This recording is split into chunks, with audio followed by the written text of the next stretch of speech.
Good day, students. We are going to take the definition of rational function and its simple examples in this video. And we will now first define what is rational function. Okay, so we already tackled this one in some lessons in our junior high school years. So definition of rational function. A rational function, r of x, is a function of the form r of x equals p of x all over q of x, where p of x and q of x are polynomial functions, and q of x should not be equal to 0.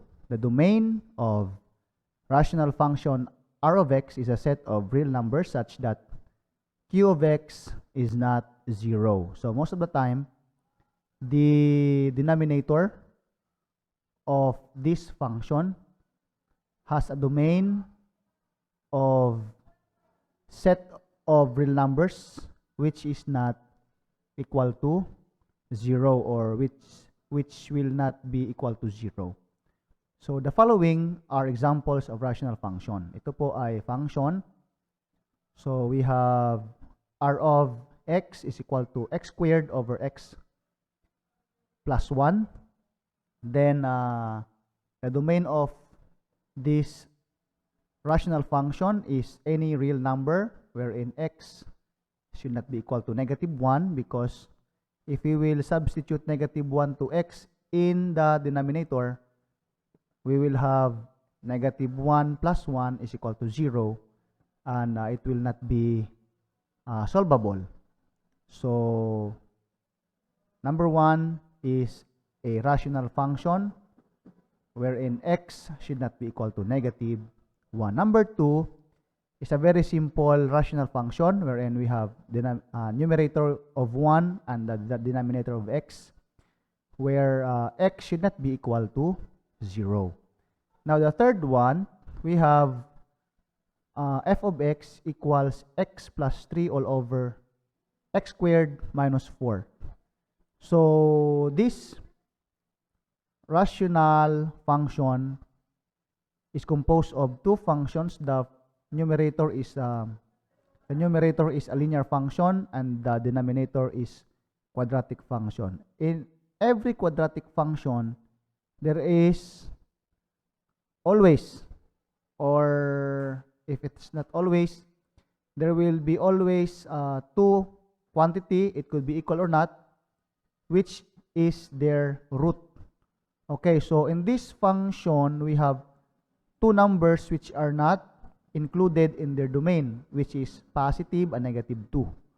Because if we will substitute 2 here, so 2,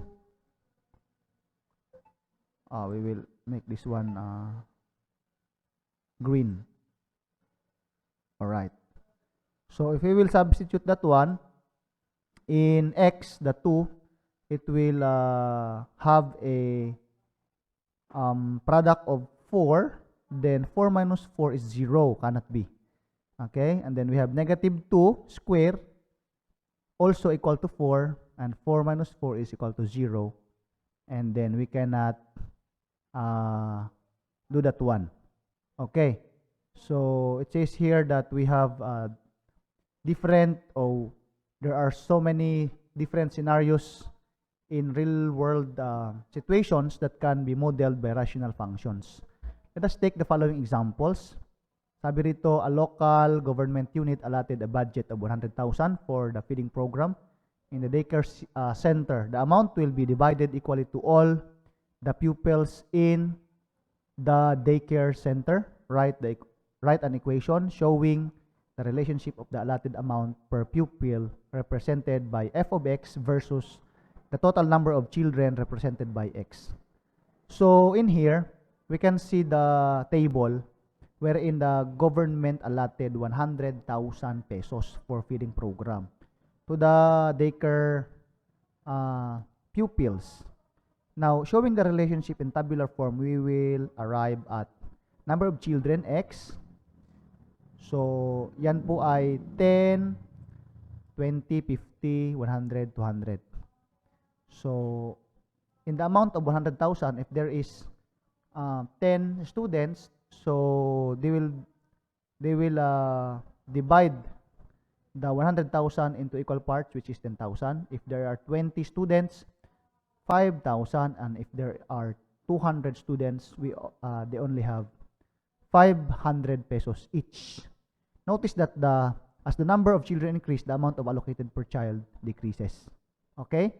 So, nagdi-decrease po siya. So, we can represent the situation in f of x equals 100,000 over x, wherein x is the number of students. So, it is very easy to understand because it is just as simple as that.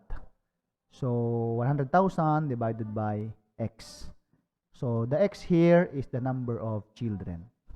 Now, let's continue. Suppose a benefactor wants to supplement the budget allotted for each child by donating additional 650 pesos per child. So, meron pong naawa na sponsor, gustong mag-sponsor in every child dahil sobrang dami nila, he will provide another 650 to each students or each pupil. Okay. So, showing the relationship in the tabular form, kanina, ito po yun, di ba? So, the number of children for the 100,000, so if there are 200, so each child will only budgeted up to 500 pesos. So, dahil may magdadagdag ng 650, ipa-plus lang natin yan. So, plus 650. So the representation of the rational function in this situation, kung may magdadagdag, ay idadagdag lang din natin doon sa dulo. Plus 650. Okay? So, that's the thing. It's very easy to understand. Now, if you have questions about something in this concept, please try to comment it in the section, comment section below. And then we have also a work problem example. So here, in a work problem example, we are dealing with rational equation. Now, this is the work problem situation. This is discussed in grade 7 mathematics. So the example here, I will read. Peter can mow the lawn in 40 minutes and John can mow the lawn in 60 minutes. How long will it take for them to mow the lawn together? Okay, so this concept can also be applied in more than 2 persons or people who are working together. So we can come up with the equation 1 over T1 plus 1 over T2 equals 1 over T3, wherein T1 is the person 1, T2 is the person 2, and T3 is the overall time. In this example, Peter can loan 40 minutes. We can make this equation here. Okay? So, Peter and John.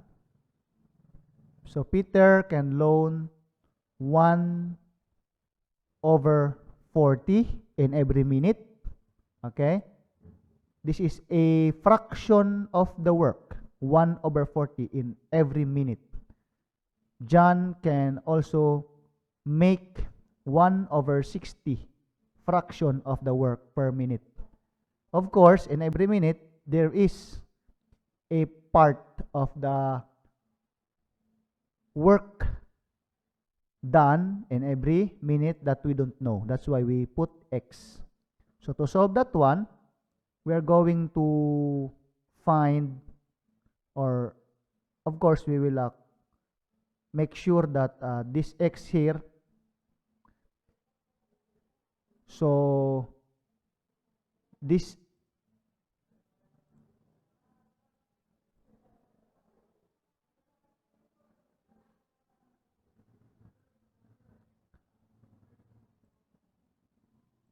All right. So this x here will be distributed to the 1 over 40 and 1 over 60. All right. So to continue, we will just be what? Finding the LCM of 40 and 60, which is 120. And then solving for that one, we come up with 120 over 120 over 40x, 120 over 60x equals 120. So we just distribute the 120 in each of the chunk here. So dividing 120 by 40, we have 3. Dividing 120 by 60, we have 2. And then 3x plus 2x equals 120. Finding the 5x is equal to 120. So we have x is equal to 24. Okay. Ayun ang 24. So the 24 is here. And it means that if they work together, they will come up, they will finish the work